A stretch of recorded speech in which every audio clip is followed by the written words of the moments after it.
is the new 2023 Ford Bronco Raptor, and it's the ultimate Bronco. The new Bronco Sport is pretty cool, and the regular Bronco is neat, and the Bronco Sasquatch package is awesome, but this is the new king of the Bronco Hill. And today it's time for a full review.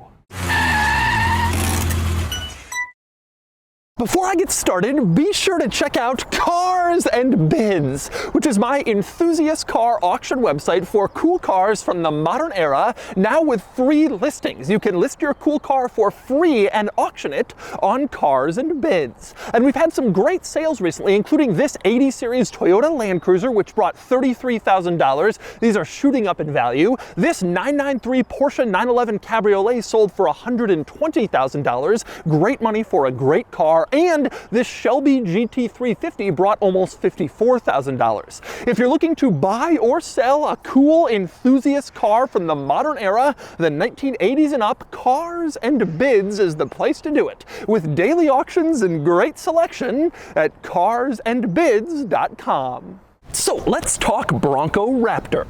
10 years ago, Ford came out with a Raptor version of its F-150 pickup truck, and it was awesome. More power, a beefier look, more off-road capabilities. Well, now they've done the same to the Bronco. It has 420 horsepower and some significant upgrades over the standard model to make it way more capable and muscular and aggressive, and today I'm going to review it. First, I'll take you on a thorough tour of the new Bronco Raptor and show you all of its interesting quirks and features. Then I'll get it out on the road and drive it, and then I'll give it a Doug score.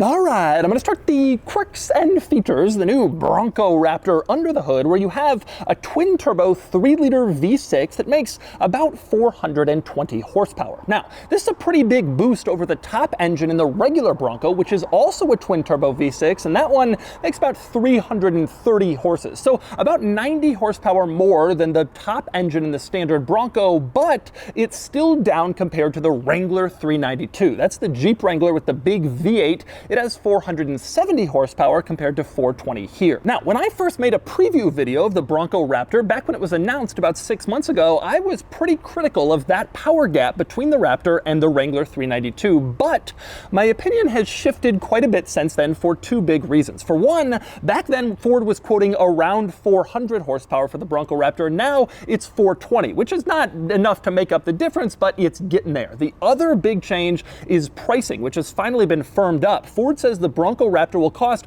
around $70,000 to start, whereas the Wrangler 392 is around $75,000. So this has less power, but it's also cheaper. And more importantly, the Wrangler 392 just looks like a Wrangler, just a regular everyday Wrangler with only a few subtle hints to let people know it might have a big V8 under the hood. This does not look like a regular Bronco. It is upgraded in so many areas, as I will show you, that it becomes about more than just engine power, where you start to see some real benefits in the Bronco Raptor over the Wrangler, even though the Jeep has more power. By the way, one other important point about the Bronco Raptor's powertrain, this is not the same engine in the F-150 Raptor. The F-150 Raptor uses a slightly larger V6 with a little more power. It's a 3.5-liter twin-turbo V6 with 450 horses, as opposed to a 3-liter V6 with 420. Yes, Ford is making several different twin-turbo V6s in sort of similar power ranges. Seems odd, but that's what they're doing, and these are different engines. But anyway, next up, let's talk through some of those changes that distinguish the Bronco Raptor from a standard Bronco and make it especially cool and exciting, and probably the biggest and most noticeable is the tires. This comes standard with 37-inch tires. Ford says the largest tires that are fitted to any production SUV in existence. In fact, even the F-150 Raptor doesn't come standard on 37s. They're available, but it comes standard with 35s. Not so with the Bronco Raptor. 37s are standard, and they are massive. as you can see. Now, there are quite a few items related to the tires and the off-road capability of the Bronco Raptor that make it especially desirable. One is additional ground clearance. Ford says this has over 13 inches of ground clearance, which is a fantastic figure, and Ford also says about 4.5 more inches of ground clearance than a standard Bronco, and even 1.5 inches more ground clearance than a Bronco Sasquatch, which is a pretty crazy, brawny looking, big tired thing itself. This has more. And of course, it's not just the big tires that get you there for more ground clearance. You also have dramatic improvements to the suspension. You can see Fox shocks in there that are designed to take a beating off the pavement on trails, Baja, desert running, whatever you want. They're intended for serious off-road performance use. Ford also says you have new shock towers with the Bronco Raptor, which provide significantly more wheel travel than the regular Bronco or even the Sasquatch. And as a result, the wheels have a lot more articulation potential and they can clear larger obstacles without damage.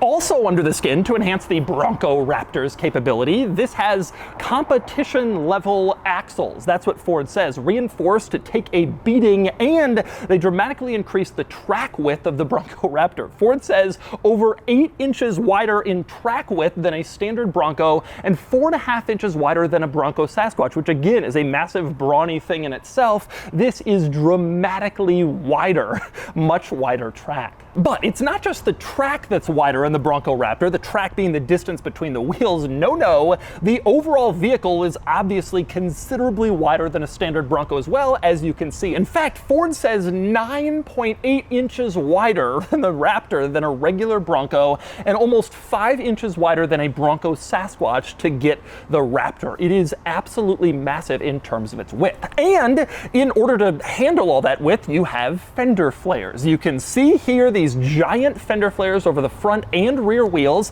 and they're intended to cover up for those wheels and make sure they don't spit rocks or debris onto innocent bystanders or other vehicles while you're on the trail or just driving down the road. You have these giant fender flares sticking out and really emphasizing the fact that this is no ordinary Bronco. In fact, the fender flares are so large that they have mud flaps attached to them, as you can see. Those aren't attached to the body, but onto the flares themselves, since the flares cover up most of the tire, and those mud flaps also do work to help eliminate rocks from getting kicked up and back. But just in case rocks or debris do end up getting kicked up, the rear fender flare has a secret weapon. You can see there's a little panel in the rear fender flare that's different from the rest of the flare, and that's because that panel is what's going to get hit by debris while you're driving along. Ford figures making that panel a separate piece allows you to change it out if it gets damaged, so you can stick a new one on there and then you're back to normal rather than having to replace the whole fender flare, which is a pretty cool idea. But anyway, next up, a few other upgrades worth mentioning in the front. For one, there is an absolutely massive skid plate under the vehicle. You can see it here under the bumper, absolutely huge, and it goes back pretty far also, in addition to being wide. Ford knows that people are going to be taking these things on the trails and running over stuff. They know their customers, so this is on there to help protect the Bronco Raptor. Also worth pointing out, Ford tells me that the end caps on the bumpers are removable to allow for greater front wheel travel. Ford apparently can't take these off from the factory due to regulations. The bumper has to go across the entire front width, but if you want to take them off, Ford says, well, they can't stop you. So those can be pulled off, and they made it easy to do. But next up, let's move on to some of the cosmetic changes that distinguish the Bronco Raptor from the standard Bronco. There are quite a few special, distinctive updates and upgrades that the Bronco Raptor has, starting with this grille, which you can see has Ford in block lettering going across. Looks very cool and looks very Raptor. Be prepared for basically all other Bronco owners to buy accessory versions of this grille and add it to their standard Bronco. But for now, you can only get it if you get the Raptor. Now, a couple of cool things with the lighting up front. For one, you have this cool orange lighting signature. Ford says a model exclusive amber lighting signature exclusive to the Raptor models, which looks cool. You also have these 3 orange lights directly above Ford. That is government mandated. There's a regulation that says if your vehicle is over 80 inches wide, you have to have 3 orange marker lights in the front center, and this massive wide thing is that, and so there are the orange marker lights in the front center. The regulation also says you have to have 2 orange marker lights in the front on the outsides of the car, like at the very edges, and Ford has installed them in the mirrors. As you can see, you got one over on the passenger side and another orange light over on the driver's side, and that's where those little marker lights are to meet the regulation, which is kind of clever placement. And there's more to the lighting situation than just just that. The same regulation that says you got to have all those orange lights in front if you're over 80 inches wide also says you have to have red lights in back. And so Ford has integrated 3 red lights in to the third brake light. You can see them here in order to satisfy that regulation. And once again, they have to put little red lights at sort of the edges of the vehicle, so they've put them on the back side of the mirror. So the same lighting cluster that shows the orange lights in front also shows the red lights in back, thus satisfying the regulation, which is a pretty cool way to do that, to solve for that regulation and to get all of the red lights integrated into this Bronco without having to do any drastic or major changes. Now, speaking of the rear of the Bronco Raptor, let's talk about the most obvious thing back here, and that would be the massive spare tire mounted on the back. This vehicle has 37-inch tires, and that means it has to have a 37-inch spare, and it is huge, the dominating force on the back, and it causes some issues. For one thing, there's not a lot of room for badging back here, so the Bronco badge is kind of pushed to the very side, and you have a little Raptor badge sort of minimally placed in the corner, but that's it. Pretty much everything you see back here is tire and wheel. And frankly, that extends to inside the car too, where rear visibility is an absolute disaster. Take a look at this. Driving along, looking in the mirror, that rear spare tire comes up so high and the brake light comes up so high that it pretty much hides anything directly behind you. You can't see at all back here. This would be a good candidate for one of those rear view mirrors that's actually a camera, so you don't have to try to look through your spare tire. It's simply too big and it destroys your visibility. But with that said, one cool little Easter egg with the whole spare tire situation, on the inside of the third brake light, you can see they've printed Raptor, and they've printed it backwards, which is kind of cool because when you look at that piece through your rear view mirror, you see it printed forwards, and then you're reminded that you have a Bronco Raptor. And then you smile, and then you back into something because you can't see it. And next up, we move on to another distinctive Raptor touch on the outside, and that would be the graphics on the rear side. You can see them here. These are optional, but if you opt for them, you make it very clear to everyone looking that this is the Raptor, as if they couldn't already tell because of the massive tires and fender flares. Now, it's worth pointing out you also have some of these graphics on the hood, again, part of the same optional graphics package that includes these ones on the rear fender. So a few graphics if you want to get them. Now, also notable on the hood of the new Bronco Raptor is this black plastic panel, which you can see mounted here. You get this even if you don't get the graphics. All Bronco Raptor models have this black plastic panel, and it says Raptor on either side, as you can see, to make it clear that this is the Raptor version. This panel is only on Raptors, so it's a distinctive look. And you can see it includes some vents, presumably for heat extraction, for airflow, and maybe even for water flow. If you afford some massive body of water and it comes through, it can come out from these vents in this Raptor specific panel. Also worth pointing out, on these vents, there are a couple of years printed on the vents themselves. You can see it here. These are the years that the Bronco won the Baja off-road race. Throughout the 60s and early 70s, Bronco was apparently a force, and it won the race, and so those are printed on there for Bronco off-road heritage. Now, also worth pointing out, when it comes to vents up front, you can see a few more in the fender, mounted directly in the front fender. These are body colored, and again, probably help with heat extraction to get heat out of the engine area when you're driving full speed in the hot desert. And by the way, speaking of the fenders, on the rear fender, you have the fuel door. You open it up and there's a cool little Easter egg in here. At the top part, you can see images of several different cars. These are historical Broncos. You have the original Bronco, and then you have a modern Bronco off-roader concept, and then you have this, the Bronco Raptor, all put together on the fuel door, which is kind of a cool little thing to see every time you fill up. Now, also worth pointing out back here, a couple of other interesting items. For one thing, you have dual exhausts, although they're pretty hidden, kind of under the bumper. Seems to me Ford sort of missed an opportunity to get them out there and looking cool, but there are dual exhausts nonetheless, and they have several different modes, ranging from like a quiet mode to a Baja mode for all-out enjoyment and fun. Take a listen in quiet mode.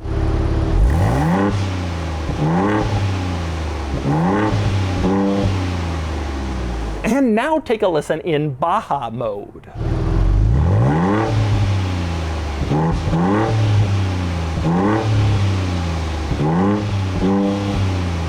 Obviously, it doesn't quite sound as cool or exciting as the Wrangler 392 with its big V8, but you do have a decent sound back there. Now, other items worth pointing out on the outside, for one, you can see the side steps or running boards. They're there because this thing is huge, so high off the ground it's hard to get into, so you kind of want those to make it easier to climb inside. However, if you decide to remove them, which will probably benefit you on the trail since they won't be getting hung up on rocks or other debris, if you remove them, you can see they are attached to rock rails, meaning pull off the running boards and you have rock rails from the factory here, which allow rocks to sort of hit that part of the car without damaging it. That's a common off-roader modification, but here you get it from Ford. But anyway, next up, speaking of climbing inside the Bronco Raptor, let's get in here where there are quite a few items to discuss. I want to start with a few basics. For one thing, the Bronco Raptor is only offered as a 4-door. You cannot get a 2-door Bronco Raptor. Unfortunately, that would be cool, but it's not available. Also, it's only offered with an automatic transmission. You can get the standard Bronco with a manual transmission with its base level powertrain, but not available on the Bronco Raptor. These are going to be automatic only. Also, one other item I want to point out before I go too far inside, as you can see, this Bronco Raptor is blue, a blue vehicle, looks pretty nice, but code orange is also available for the Bronco Raptor. I mention that because that's become sort of the distinguishing color for the F-150 Raptor, this cool sort of orangish red that just screams Raptor. And I especially mention that because even if you get your Bronco Raptor in blue like this one, you get code orange accents in the interior, and you can kind of see them everywhere. On the grab handle to get inside, code orange. Same deal with the stitching on the steering wheel, as you can see. And you also have it on the stitching on the gear selector, that same code orange. You also have these code orange accents inside the seats and the perforations, all orange up and down the bottom and the backrest, which looks cool, and code orange on the climate vents, on the little switches to adjust the placement. That's code orange. You even have code orange in the Bronco script printed on the passenger side of the dashboard. That is orange, and it ties it into that sort of distinctive Raptor color, even if your Raptor isn't actually that color. Now, next up, another place you will find code orange is on this giant dial here in the center console, which is your drive mode dial. Although Ford doesn't call it that, they call it your GOAT mode dial, which of course stands for goes over all terrain, or in modern parlance, greatest of all time. Ford doesn't really care what you think of it as, but that's the dial you can use to control your GOAT modes. And this new Bronco Raptor has 7 total drive modes that you can select from, including a couple of distinctive ones. One is called Baja mode, which is special just for the Bronco Raptor for high-speed desert running, which this vehicle is kind of built for and can do quite well. You also have a tow/haul mode, which is new for the Bronco Raptor. This can pull up to 4,500 pounds, so for people who want to tow with their Bronco, the Raptor with its tow mode might be the one to get. But anyway, next up, let's move on to some of the technology in this interior, starting with the center touchscreen. This is a large center screen, 12 inches, and it's optional in the Bronco Raptor. Standard is a smaller screen, but you can opt for this one, and it is excellent. Very large, very easy to see, very intuitive, very responsive to your touch. It works great, it's simple, and I like it as a touchscreen infotainment system. I also like the fact that I can see multiple things at once. For instance, I'm on the navigation map, and there's a little carve out over on the side where I can see the radio or various other pieces of information if I want to. And that's also true if I have the radio up as the main thing. That carve out again stays in place so I can see various other things. It's nice to be able to see multiple things at once when your screen is so large. Now, with that said, one drawback of this center infotainment screen, the camera system is really not all that great. It's decent, as you can see, a couple of different camera angles, pretty high resolution, but it's not amazing, especially for an off-roader. More and more automakers are adding all sorts of cameras to off-roaders to allow you to see all around the vehicle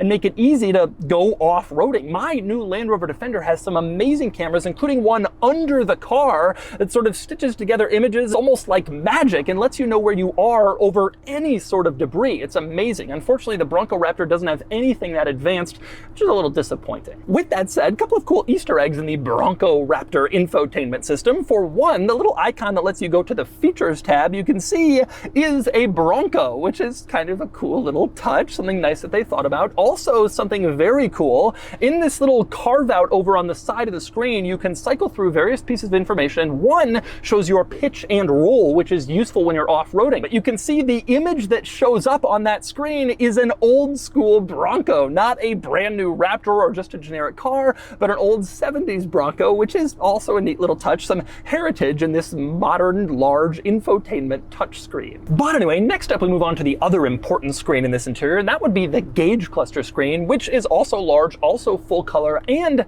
has some impressive touches. One is a Raptor information screen. You can go to this and get all sorts of data about the current situation with the vehicle. You have temperatures for basically everything you could possibly want. You have pitch and roll and elevation and tire pressure and four-wheel usage currently. It is amazing how much info you have in here, which can be useful if you're off-roading in some kind of high pressure, hot or desolate situations. It's all pretty neat to see. Now, you also have a new display mode with the Bronco Raptor. It's called the Performance Gauge Cluster Display Mode. If you go to it, the entire gauge cluster reorients itself in sort of a performance way to prioritize information you'll need to know if you're out performing. So the tachometer is huge, various info readouts are huge, you have your tire pressures here. This is the display you'll probably want to be using if you're going off-roading, this new cool Raptor performance display. But anyway, next up, aside from the technology, there is a lot of other awesome stuff in here. For one thing, the seats. These are more heavily bolstered than the seats you get in the standard Bronco to keep you in place when you're doing high-speed desert cornering. And these particular seats have a suede and leather material to them, as you can see, with that code orange kind of stitching and accents throughout. This suede and leather is very attractive, and it's also optional. Standard on Bronco Raptor are vinyl seats. Ford says marine-grade vinyl seats to make it easier to hose out. If you plan to do like mudding and get your car all dirty all the time, you might not want these leather and suede seats. You might want to go for the base seats instead. Now, also another interior upgrade for the Bronco Raptor is the steering wheel, which is thicker than the one you get in standard Bronco models. Makes it easier to grip, makes it feel more hearty and brawny, and it's kind of cool. And the steering wheel has some other nice upgrades as well, specifically some new buttons for the Raptor model. You can see along the bottom, this one is your exhaust. It allows you to change the exhaust note through the various modes like I mentioned earlier. The next one is your suspension damper, and you press that and you can change between sport, off-road, and normal depending on the type of driving that you're doing. Going over to the other side, you have a little steering wheel that allows you to change your steering settings, again between like sport, normal, that sort of thing. And your last button here is an R, but that doesn't put you in some special Raptor drive mode. Instead, it goes to a configurable drive mode that you can choose. So you press that and your configurable saved drive mode pops up,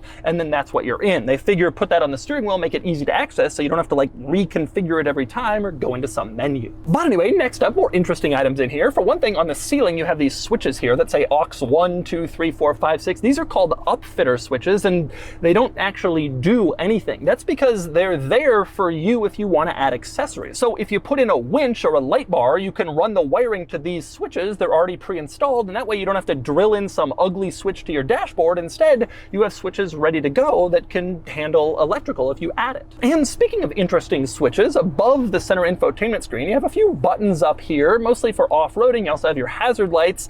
And then the one over on the left, this is your sway bar disconnect button. You press that, your sway bars disconnect, giving you even greater off-roading capabilities. Nice to be able to do that just from inside the vehicle rather than getting underneath and disconnecting it manually. Also worth noting, up here at the top of the dashboard, you have a little power port up here. You pop off this cover and there's USB ports where you can plug in a device. They do that there for dash cams or GoPros. Rather than having you run a wire from the center console like in most cars, they make it easy. It's sitting right up there. So when you install your camera, it's good to go. Just plug it in and you're off. But anyway, next up, more interesting items in the Raptor interior. For one thing, this little plaque here in the center console, which is very cool. It has the Bronco Raptor grille with Ford going across the center and the three little light dots that are distinctive to this car. And you can see it sort of screwed in on the headlights, and it's just kind of a neat little reminder that you're in something special. Now, also worth noting in the center console area, you can see all of your window switches are here and your power mirror switches are here. In a lot of cars, these are mounted on the doors, but not here. And that's because the doors are removable. You can take off the doors in the Bronco Raptor just like you can in the standard Bronco. So the door panels don't have much in the way of complicated electronics because they might be off. So stuff like your window switches, your power mirrors is here in the center. And by the way, on the subject of removable stuff in the Bronco Raptor, the roof is also removable. Even though this is a hardtop vehicle and all Bronco Raptors are hardtop models, you can still take off the roof. There's two panels over the front seats that come off pretty easily, and then you can remove the rear panels as well and go completely roofless if you want to in your Raptor. Worth pointing out, by the way, speaking of the roof, that the Raptor has extra reinforcements in the roof area. This B-pillar crossbar has been beefed beefed up, and same deal with the C-pillar crossbar behind it to add a little bit more rigidity to the Bronco Raptor. For when you're going fast, doing off-road hard cornering, you got a little bit less chassis flex in the Raptor. But anyway, next we move on to the back seat in the Bronco Raptor, which frankly is nothing especially crazy, nothing too interesting back here, but also just not an enormous amount of room, but also not especially tight. It's just kind of average. You have decent space back here for adults. One thing I will point out about this back seat, the seat back feels pretty upright. Now, it's adjustable. You can kind of change the pitch of the seat back, but even in its furthest back setting, it still feels pretty upright. If you're sitting in the back of a Bronco, you're going to be sitting sort of straight up, whether you like it or not. Now, a couple of things worth noting in the back seat. For one, on the backs of the front seats, you have, well, a lot of stuff. You have a little storage compartment here, this little cargo net with a code orange accent, as you can see. And directly above that, you have this sort of cross hatch pattern where I guess you could thread something through if you wanted to keep it in place in the back seat. That's what that stuff is there for. Now, also back here and notable, you have two power window switches. They're located at the back of the front center console. You can see them here. Those are for your rear doors. Directly below those switches, you have power ports back here. On the left side, USB ports for charging devices. On the right side, a household power outlet, which is always good to have. Love cars that have household outlets. Nice to see one here. Makes things easier and more convenient. And finally, we move into the cargo area of the Bronco Raptor, which is fairly standard. To get back here, you first open up this cargo door, as you can see, and then you open up the cargo area window, and then you're in back. And you can see fairly reasonably sized cargo area, nothing too huge, nothing too small, pretty much what you might expect for a vehicle like this. That's your cargo space back here. Also nothing too unusual in back. You do have a little 12-volt power outlet over on the side, which is nice to see. Always prefer a household outlet in a cargo area, but 12-volt works too, better than nothing. You also have a little bit of storage under the floor, as you can see. Lift up the mat. There's a little storage here for smaller items if you don't want them rolling around or if you want to keep them private, but not all that much. Still nice to have some. And speaking of extra cargo room, you do have a little panel over to the side on the driver's side where you can also stick smaller items if you don't want them rolling around in back. Also worth pointing out back here, you can see some colored bars in the back. Those are your roll bars. So if you roll over, that's going to be what's protecting you, and you can see them very easily in back. This entire rear area removes, including the sides if you want it to. All of this can come out, leaving the roll bars exposed if you want to go completely roofless in your Bronco Raptor. And so those are the quirks and features of the new 2023 Ford Bronco Raptor. Now it's time to get it out on the road and see how it drives. All right, driving the Bronco Raptor. I have waited a long time for this. I first did like a preview video with this car 6 months ago in the freezing cold in Detroit, and I really wanted to drive it then and I couldn't, and now here we are in the unbelievable heat in Palm Springs, but I finally get to drive the Bronco Raptor, so it's worth it. Now, before I get started, I want to point out I'm not driving the Bronco Raptor off-road. That is not Ford's fault, that is my fault. I just don't have time. I have a very tight schedule this week by chance, and I just didn't have time to get it off-road. They offered to me, they really suggested it, but I wasn't able to. There's going to be a lot of good off-roading content with the Bronco Raptor, and I will link some of that in the description of my video so you can check it out, because I know people are going to want to see that, and I too am disappointed I couldn't get it off-road, but I just wasn't able to. Ford is going to send me one of these like later this year, and I'm going to do my own off-roading with it and some trails that I know well, so that'll be in a few months. But for now, I'm just on the street, which frankly is okay. That's where 99% of people will be driving these 99% of the time. So here are my thoughts about Bronco Raptor. First thing, performance. It's fast. It's actually quite fast. Now, it is not as fast as the Jeep Wrangler 392. I actually don't know that for a fact. I don't know what the 0 to 60 numbers are, but it doesn't feel as fast as the Wrangler 392. And even if it is as fast, a couple things preventing it from having that feeling. Number one, obviously the sound isn't quite the same. You float in a Wrangler 392, you hear that hot rod V8. It's so legit, and you just don't have that here. Even in Baja mode, the sound is just not, you can't replicate a V8. The other thing is you're just so insulated from the road in this. The Wrangler is just not as comfortable, just not as like solid feeling as the Bronco. And that benefits the Wrangler when you floor it and you feel everything happening, but it's also a drawback of the Wrangler in some situations. And that is my next point about Bronco Raptor. The thing I probably like best about it is how drivable It is. You see this thing and you hear 37-inch tires and all this massive extra width, and you think to yourself, this isn't a feasible vehicle to drive around. I assumed that, but I disagree actually driving it. It feels pretty reasonable to drive around. It drives okay. Obviously the powertrain is responsive to accelerator inputs. It doesn't feel as big as it looks, which came as a surprise to me. Like, I think this would be a drivable car. Now, in terms of acceleration, like I said, floor it. It's quick. It's not like knock your socks off fast, but it gets going. And it especially gets going in the mid-range, which has been a characteristic of Ford's twin-turbo V6s and their twin-turbo 2.3-liter four-cylinder. All those powertrains are good. If you just kind of going 50, you just kind of step on it, that's when you really feel it. And it's excellent there. Steering and handling, though, not quite on the same level. Ultimately, this is a big vehicle. This feels floaty. It feels pretty disconnected. It's not terrible by any stretch. Like, it's totally drivable. It's like a lot of cars are, honestly. But it's not a sports car. It just isn't. It's too tall. It's got too much suspension travel. It's too big. It's just not what they were going for. And obviously the benefits of that are you get excellent off-road capabilities, but the drawbacks are it's just not a throw it around type of, sporty vehicle. Even though it has sort of a sporty vibe to it, the sport is intended to be off the pavement, and that's where I'm sure it will shine. Interestingly, though, I mentioned earlier it has more feeling of solidity than a Wrangler 392. That is so true. You do feel like you're in like a reasonable, well-built SUV, even though most of this car is removable, honestly. But it doesn't feel like that. Initially, I was kind of critical of Bronco Raptor, especially in terms of performance for the price. I totally go back on that now. Performance is better than I expected. The price is not as high as I expected. And frankly, you get so many other great benefits. The shocks, the added width, the big tires, all this other stuff that Jeep doesn't offer. I probably would now get this over a Wrangler 392, even though you're down on power, just because you're up on so much else and because the Raptor name is so strong and so cool. And overall, I like this. I think it's great. I think they did a great job. And my only real complaint is this ridiculously bad visibility out the back. You can't see a thing, and there's gonna have to be some sort of solution for that because it's just a disaster. And so that's the new 2023 Ford Bronco Raptor. This is impressive with serious performance and serious capabilities and some major styling upgrades that accentuate all of that. This thing is the new king of the Bronco Hill. And now it's time to give the Bronco Raptor a DOUGSCORE.